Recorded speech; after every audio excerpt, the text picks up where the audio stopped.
आप सबके हाथ में एक यंत्र होगा जिसे हम आधुनिक भाषा में मोबाइल कहते हैं। और वैसे मैं बता दूं कि इसे आप एक बार वाइब्रेशन पे कर लें, क्योंकि इस मोबाइल के कारण हमारी कितनी इंडस्ट्रियां खत्म हो गई। इस मोबाइल के कारण घड़ी खत्म, कैलकुलेटर खत्म, कैलेंडर खत्म, डायरी खत्म, पेन खत्म, कैलकुलेटर खत्म, कंपास खत्म, आदमी का सुख चैन खत्म। और अगर किसी के मोबाइल का पासवर्ड उसकी गर्लफ्रेंड के हाथ लग जाए तो आशिकी खत्म।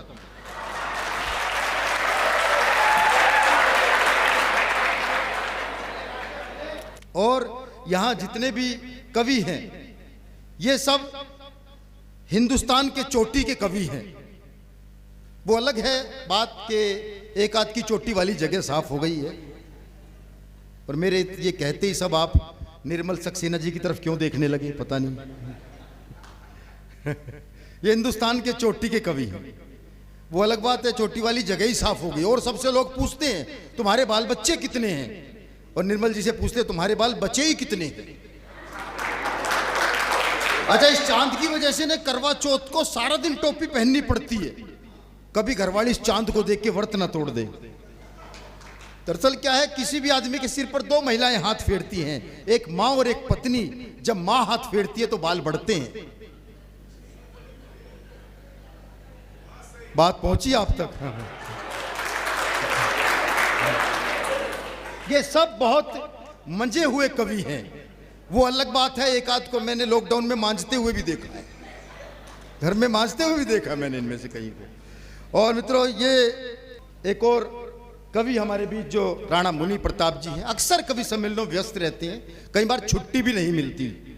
तो एक बार इन्होंने कहा कि मुझे छुट्टी चाहिए, तो अफसर ने कहा कि छुट्टी नहीं मिल सकती। इन्होंने कहा बहुत बड़े कवि सम्मेलन में जाना है, मफतलाल जी का कवि सम्मेलन है।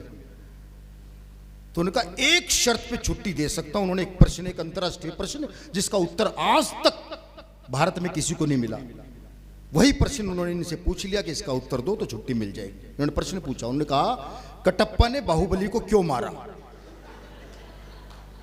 राणा मुनि प्रताप जी बोले उसने छुट्टी देने से मना कर दिया होगा। आपको कितने दिन की चले? बोला 2 दिन की। बोला 5 दिन की ले जाओ, पीछा छोड़ो। जोरदार तालियों से आप स्वागत करें। कहते हैं कि गलती हमारे से हो गई, कोई गलती हो जाए तो माफ कर देना राणा साहब।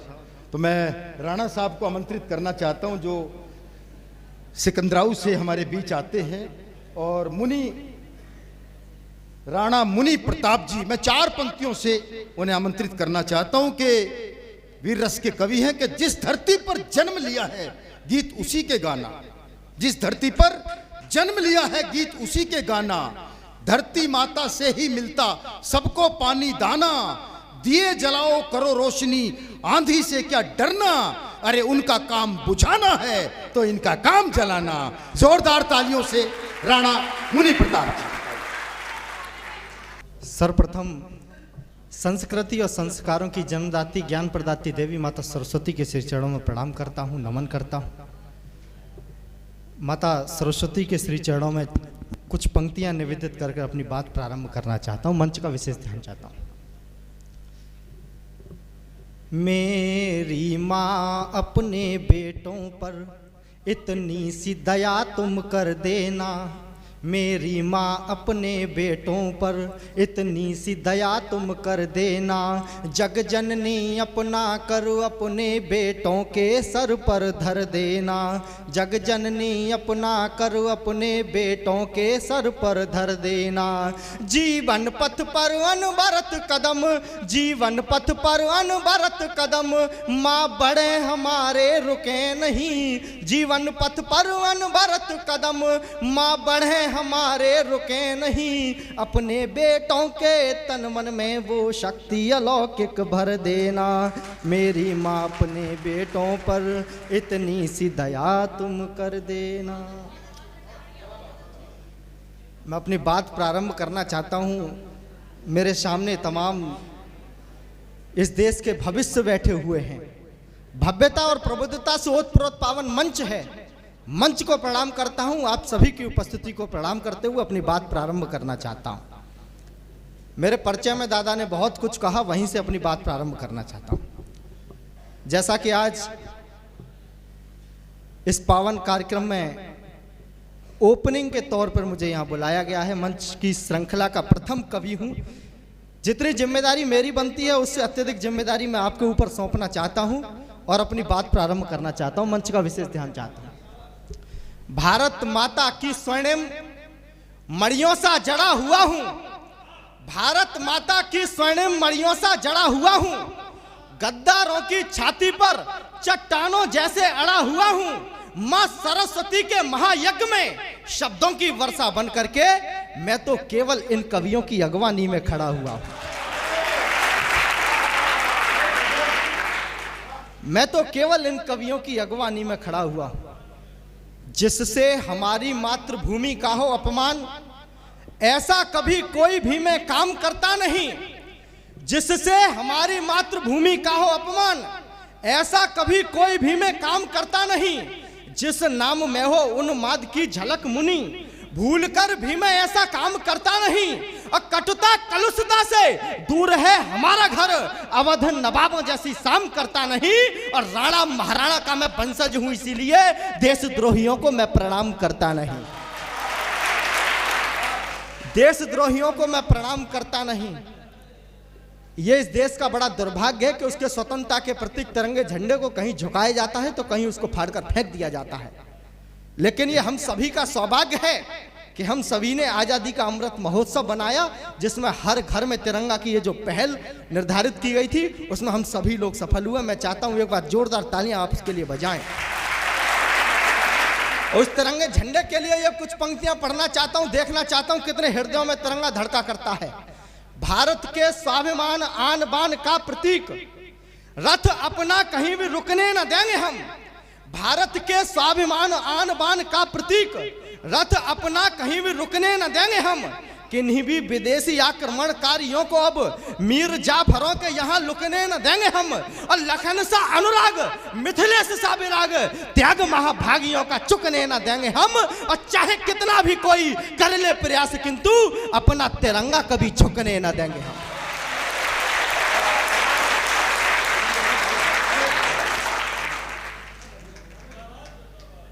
अपना तिरंगा कभी झुकने न देंगे हम। मंच पर समस्त मेरे वरेण्य हस्ताक्षर है, सभी अभिभावक तुल्य हैं मेरे। वाह राणा जी। इस देश की कुछ और भी विडंबनाएं हैं। हम तो वीर रस वाले हैं, चिल्ला के अपने काम निकाल लेते हैं, लेकिन ये आवश्यक भी है। इस देश में जिनकी जिम्मेदारी थी, जिनको अपना कार्य करना था, उन्होंने नहीं किया, इसलिए इन कवियों को करना पड़ रहा है। और अगर आप कवि होकर भी सच्चाई नहीं कह पाए तो आपको कवि कहलाने का तो कोई अधिकार नहीं है। वाह वाह वाह। इसीलिए एक कड़वाहट पढ़ना चाहता हूं इस मंच के माध्यम से। खुले मंच के माध्यम से माता भारती को अपशब्द कहे जाते हैं, क्या बात, उनको गाली देने का काम किया जाता है। और ऐसे लोगों को उत्तर प्रदेश की पूर्व सरकार द्वारा यश भारती जैसे सम्मान से सम्मानित किया जाता है। उनको जवाब देने का काम करता हूं तो कहीं जेएनयू से आवाजें भी उठने लगती हैं। मेरे सामने युवा पीढ़ी उपस्थित है, मैं इनका जोश और उल्लास सम्मिलित करवाना चाहता हूं। ऐसा भ्रम मन में जरा सा भी न पालें आप, आपके कुकर्म देख आंखें मीच लेंगे हम।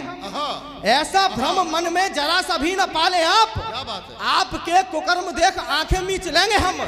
मुनि माता भारती के हम लाडले सपूत, रक्त दे के सूखी क्यारियों को सींच लेंगे हम। और जो भी इस देश में करेगा द्रोहिता की बात, कपड़ों सा पटक पटक खींच लेंगे हम। और बोलेगा जो अपशब्द माता भारती के लिए, कोई भी हो उसकी जुबान खींच लेंगे हम।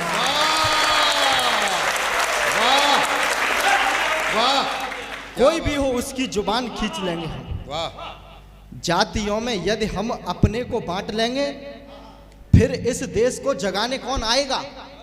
मंच का विशेष ध्यान चाहता हूं। जातियों में यदि हम अपने को बांट लेंगे, फिर इस देश को जगाने कौन आएगा।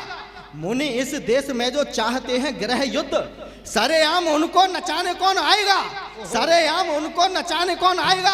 और बगिया जो देश की उजड़ जाएगी तो फिर बगिया को फिर से सजाने कौन आएगा। और नेताओं को भगवान मानने लगेंगे लोग, तो धर्म को अधर्म से बचाने कौन आएगा।